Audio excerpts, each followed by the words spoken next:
Hello, hello, hello, and welcome to the Crew Podcast. I am the visionary Queen Angela, and welcome to season 2. I want to thank you for tuning in and for all of your support throughout season 1. We're back, them divas of the airways. So thank you for joining us tonight. Share this with someone in your circle. At Wings of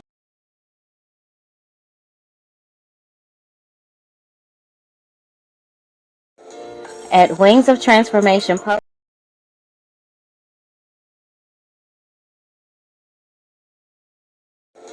At Wings of Transformation Publishing, we are committed to helping our authors reach their goals and pursue their dreams of becoming published authors.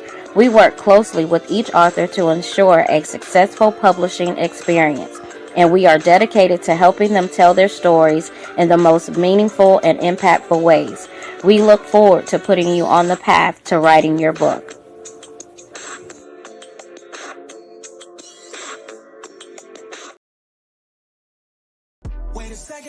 Dallas, Dallas Fort Worth.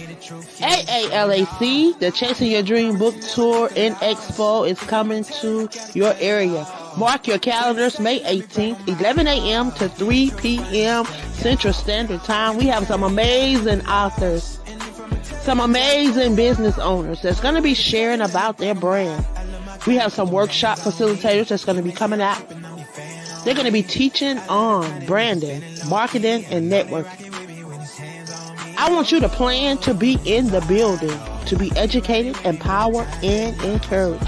Come out, support.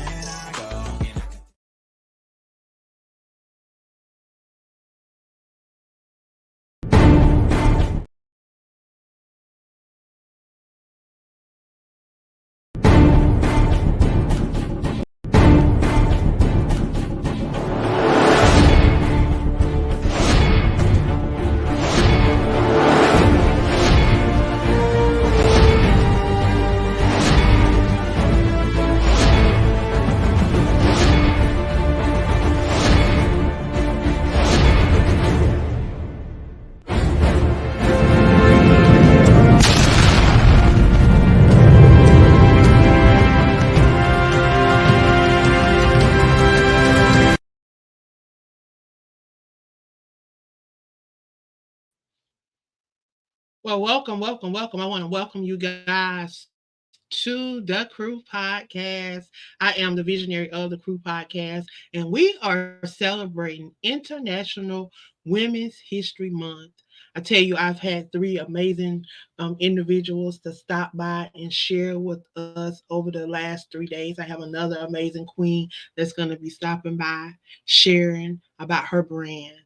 We're going to be talking about legacy and what that means to her and how she's creating a legacy right now. So I want you guys to do me a favor. Share this in your circle of influence because you never know what the next person may be in need of or what the next person may be able to take away, what nugget they may be able to take away. So, y'all, we're sharing about legacy.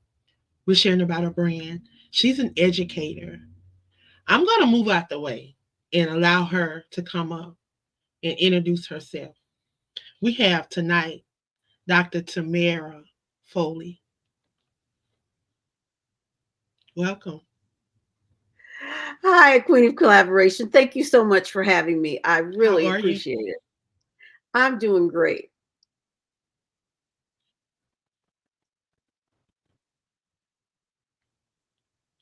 If you would introduce yourself to those that are tuned in, those that may not know who you are. Okay, I'm Dr. Tamara Foley, and I am a lifelong learner. I have spent over 40 years in the education arena, working basically in urban school districts and with urban schools. I am currently, I'm not going to say retired from education, but I'm a retired educator because I still am working with schools, districts, and people advocating for children in trauma, advocating for those children that need us, those that need our support, students with disabilities, as well as anybody that needs our support, getting literacy or just finding out about the world, becoming self aware, and helping them to realize their goals. So I'm also a publisher. I have Garwell Publishing Company, and we help people to start from a manuscript to a published author. And we have a variety of services. You can go to garwellpublishing.com. And I also want to talk about that. I'm also a full time caregiver to my 99-year-old mother, of which I am extremely honored to be able to do. So that's who I am. And I am here to support, and I appreciate the Queen of Collaboration for allowing me to be able to have this opportunity to share with you.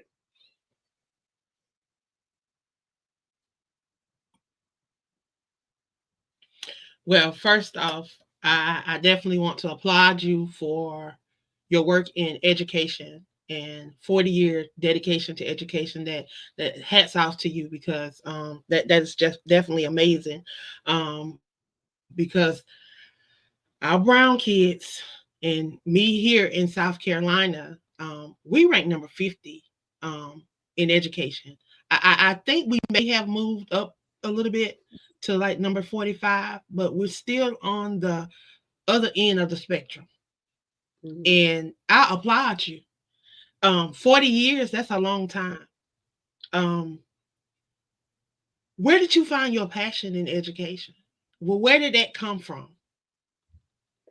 Well, as when I was a teenager, one of the things I did was to babysit. I mean, that's how I earned some extra money.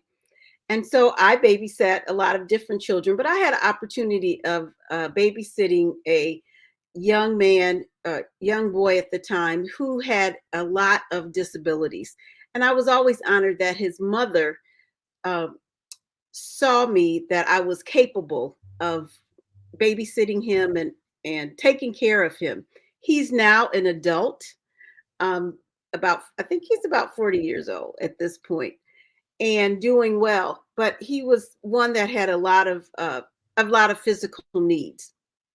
So I started on that journey, and really just wanted to do something to help, and that's help children with disabilities, to make sure that someone was out there advocating for them, make sure people really understand what students with disabilities, what it's like, what they have. And sometimes we just aren't educated enough, we don't know enough, and we make assumptions about people with disabilities, what they can't do. And I want to highlight what they can do. And so we've seen them in recent years on television, acting, and just all the opportunities and doors that have opened up. And I'm really happy about that, because when I started over 40 years ago, that wasn't the case. So I'm glad to see how it's evolved. And I just want to make sure that we are setting the next generation to be knowledgeable, to know who they are, and to be confident in who they are. And I think that's very, very important.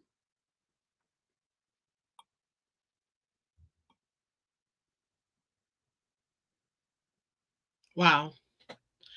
When I think about disabilities, I think about, you know, a different level of ability, and not just so a disability. It's just having a different level of ability, and getting people to understand that. I remember when I first started out in college, I wanted to do special education. Um, Mhm. I wanted to work with kids with disabilities. I ended up at a school that did not have special education, so I ended up taking what they call therapeutic recreation at that time. We worked with a lot Mhm. of people. where we help develop recreational and extracurricular activities around people's disability to get them active and to get them engaging and stuff. So that's a little bit of my background. Had an opportunity to study at Morris Brown and do a couple clinicals in that field, and got an opportunity to work out at Georgia Regional Hospital. At that time, they were still open. So yeah, that's a little bit of my experience. I tell you, I definitely applaud you for that. But what made you get into writing and becoming a publisher? Well, I've always wanted to write, had always wanted to write a children's book, meaning one book. And I started probably about 15 years ago. I wrote a manuscript, and of course, I was just trying it out. And um, two beloved people in my family, I showed it to them, and they said, "Oh, you just have too many characters. Oh, it's just too much." And so I kind of put it down and said, "Okay, I'll get back to it at a later date." Well, then I had a friend, Dr. Sharon Waddle, who's the psychologist, and she had written several books, and she writes on the spiritual side. So she had written several books, and she said, "We need to do a book together."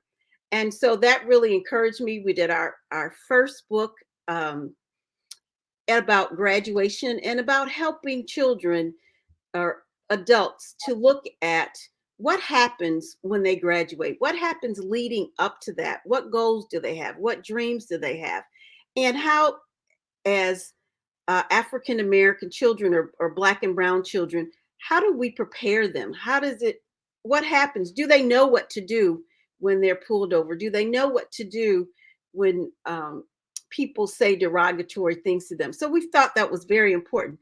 And we really, it started out just being supposed to be just a card.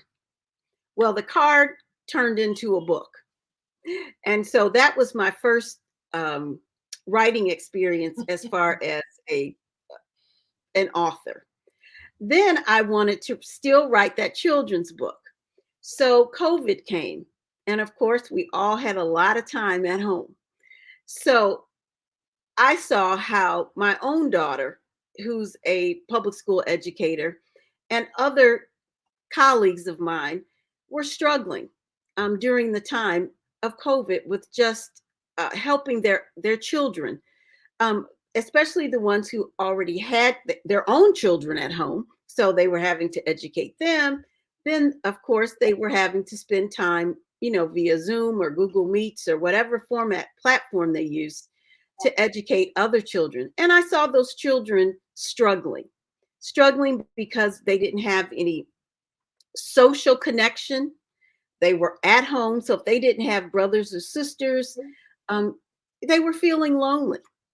And so that's how Cassie's Big Change came about, because I wanted to acknowledge the children's feelings, and I wanted to tell it from a child's perspective, because many times we write and we want to tell our story, but I wanted to tell it from a child's perspective and just the struggles um, that children were going through. And I'm going to say that children still are going through, because we still have a rise in mental health, even as we speak today, with our children. So that's how I started on this journey of writing. As far as the journey of publishing, I wasn't really sure I wanted Wow. to publish. So I actually took a class, a 10-week class. And even during that class, I wasn't sure that's what I really wanted to do. But the more I um, finished the class, then I decided, okay, I'm going to give this a try. I would really like to do this, because in my author journey and in trying to publish, I had some setbacks. I had some struggles, and I didn't want other people to have to go through what I had gone through. And so I felt like I would be a great resource, because I can help them not make the mistakes that I made and others make as we go through the self-publishing journey.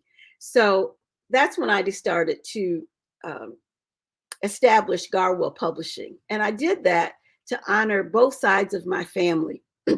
my father's legacy, the Garrett side of the family, and my mother's legacy, the Caldwell side of the family. And I wanted to connect those two because that's who made me. That's, aside from with God's, of course, that's who I am. And those two families are an intersection of who I am today. So I wanted to honor my parents and honor their legacy. And so Garwell Publishing um, became a reality. And I'm just so happy to be able to help young publishers. I want to talk about just for a moment my youngest client who was 7 years old, and he wrote his first book. And he was struggling with grief from the loss of his father. He lost his father at the age of 5. And so it was just rewarding for me to help him to get his story out there. And I'm just honored to be able to support him, his family, and help him to tell a story. And we all have a story to tell. It just depends on whether we want to write it, say it, uh, however we want to get our story out. So I love working with the children and helping them get their story out. And I was honored to be able to be chosen to help him with his story.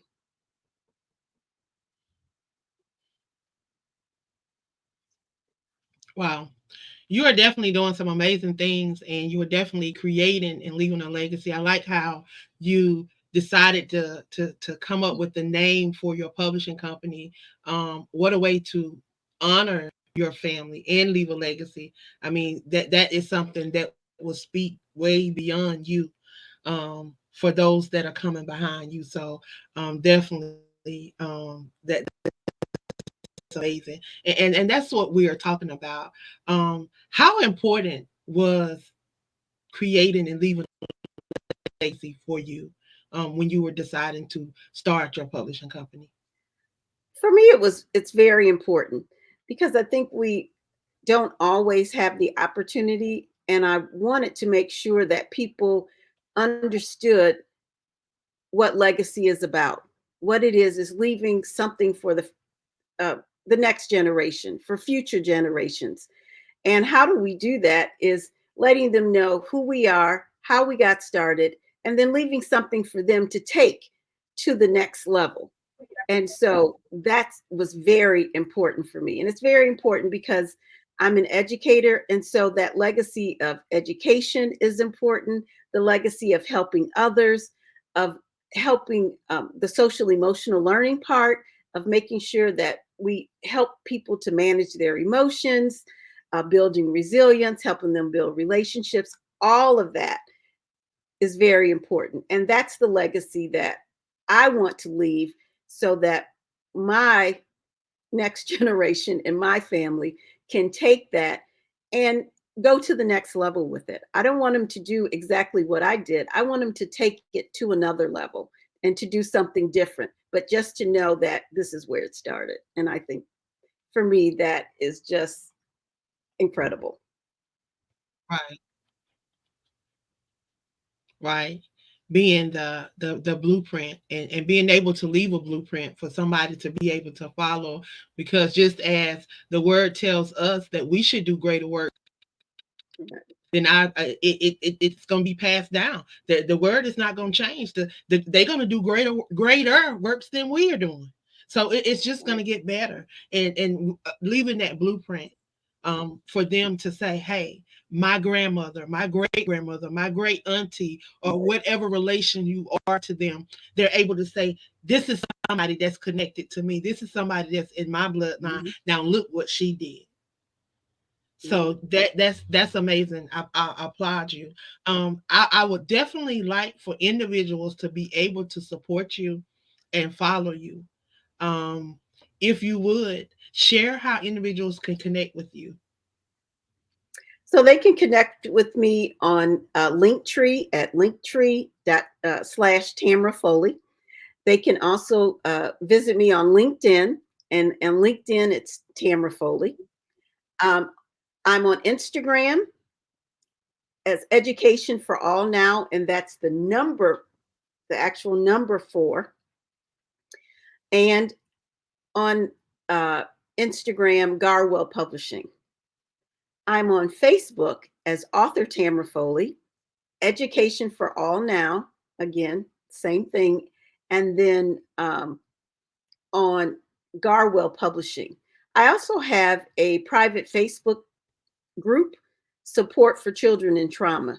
And they can also just join us, and we're all just learning about how to support children who experience trauma. And I just want to say that we know that our Black and Brown children experience and have a different experience of trauma. So that's our focus, helping all children, but certainly helping Black and Brown children, to help them to be to incorporate strategies and skills so that they can go from trauma to healing, so they're not staying stuck in the trauma forever and ever. So that's how they can definitely get in touch with me.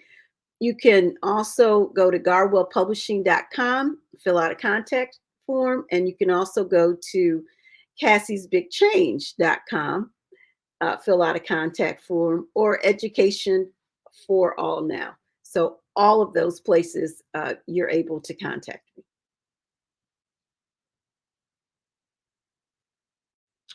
So, what can we look forward to doing or seeing you out and about in 2024? What's on your calendar? What's on your agenda?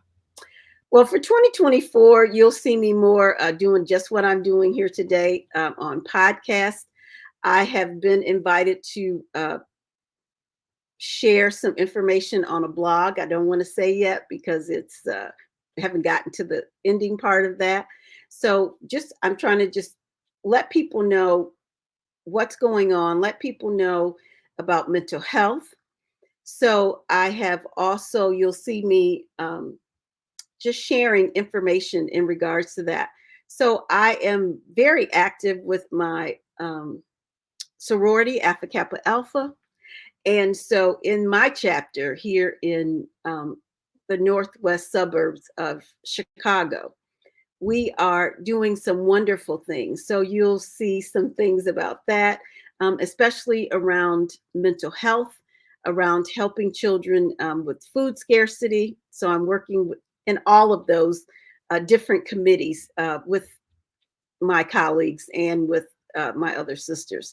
So those are the things that I'm really working on. You'll also see, and I'm working on just right now, um, it is a book, and it's called um, Healing Hearts for Kids. And it's really helping them to heal through the trauma. It's for third through sixth graders. And you'll see some different, you'll see some spiritual things in there about helping children. So you'll see some things about trauma and meditations. So you'll see that coming up. But you'll also see producing more journals as far as social emotional learning. And then I'm also going to do some things that you'll see a little different, and that's with prayer and helping children who are Christians or who aren't Christians, just to know how to rely on God to help get them through, and using the Word of God to serve as a base for helping them to understand their emotions and helping them to get through their struggles and get through what life is all about. But seeing it from the perspective and not thinking that I can't do it, but this is how you can't do it. And this is what the word already says that has happened and can help you do it, and know that you're supported. So those are the things that I am doing in 2024, and really working hard on getting these books out. Wow. The last thing that I really want to finish 2024 strong is to finish my Cassie's Big Change series. So I am in the process. I've already written 3 of the books. They're not published yet. And I'm working on 2 more, so that by the end of 2024, I will have published 7. And biblically, 7 is completion. And so that's how I'll complete that particular series. And then I would like to start on something a little different, a new series. So that's 2024 in a nutshell. And that's what I plan to do and am working on doing at Wow. this point.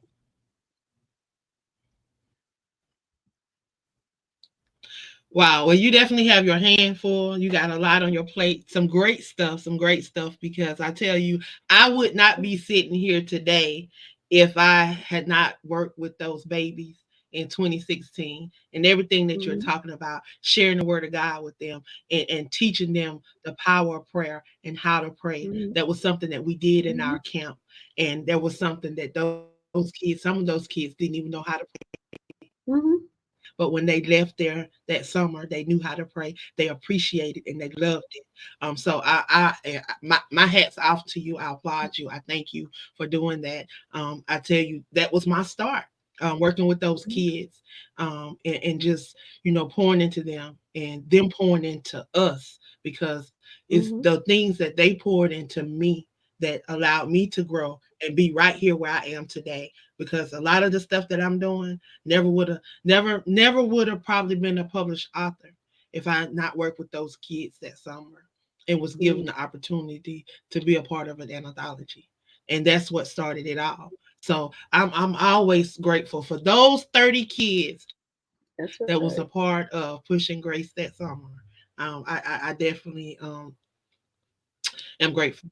And I thank you, for all that you're doing. We're going to be looking for you. I definitely want to connect with you, because we're going to be in your neck of the woods. We're going to be in Chicago, Illinois in June, Oh, Chasing Your great. Dream book tour. Oh, When we leave, we're going to be in Fort, we're going to be in Dallas, Fort Worth, May 18th, and June to be in Chicago, Illinois. June 15th is when we're scheduled to be in Chicago. We are still working. We're waiting for confirmation on our location. So we're okay. definitely going to be sharing that out, getting that out over the next couple of weeks. But we have been working really, really hard behind the scenes. And then when we leave Chicago, we're headed to New York. And then in August, we're headed out to California, Los Angeles. Here we come. So excited about the Chasing Your Dream book tour. Definitely want to connect with you, and maybe we can get some of your baby authors a part of this. Oh, Get them a part of absolutely. the Well, Chasing Your Dream book tour, and what we're doing. I love to get them to come out. yes, I would just love to. I plan to see you in Chicago, wherever you're at. I plan to come see you and to just support and be a part of your book tour. I'm excited about that. So, and certainly, the young man that actually published the book is in New York. So, when you get the uh, dates and times in New York, I'll share that with his family because I'm sure that they would also like to come out and support.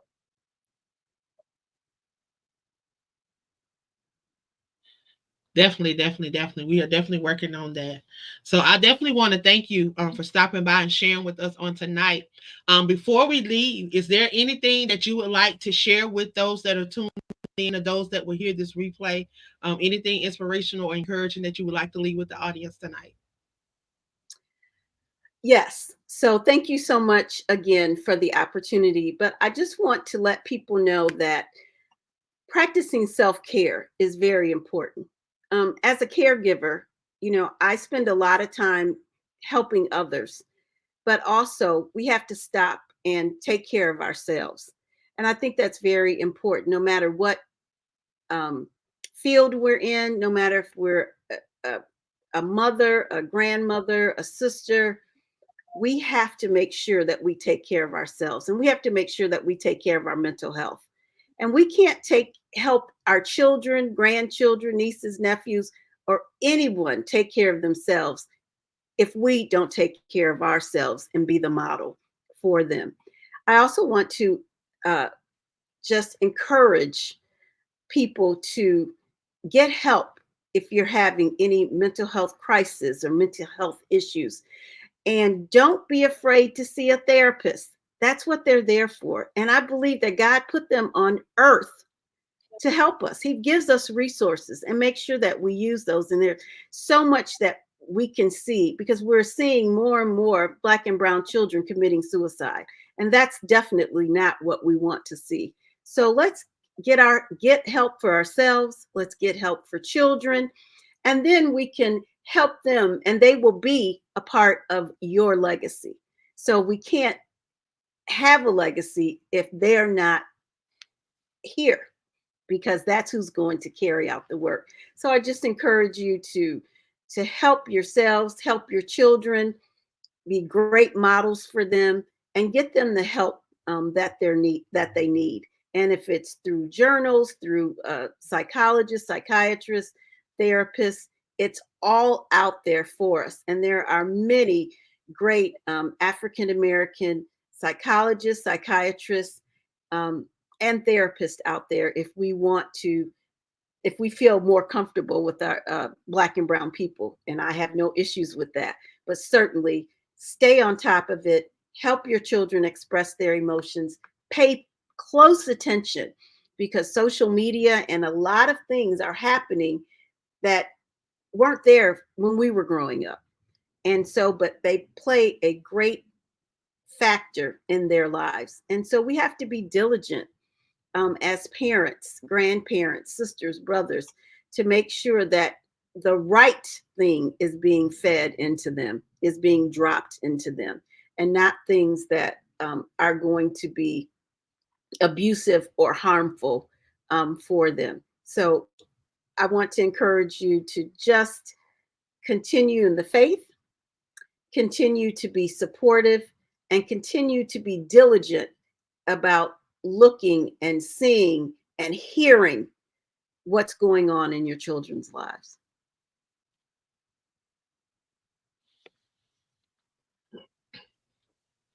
Amen. Amen. Well, I definitely want to thank you for stopping by and sharing with us on tonight.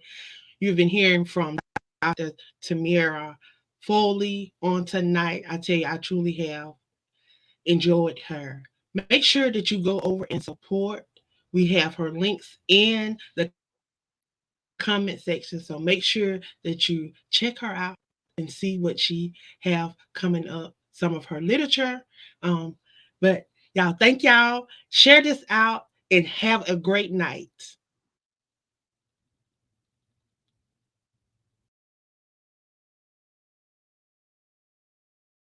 Join Queen Angela on the Chasing Your Dream book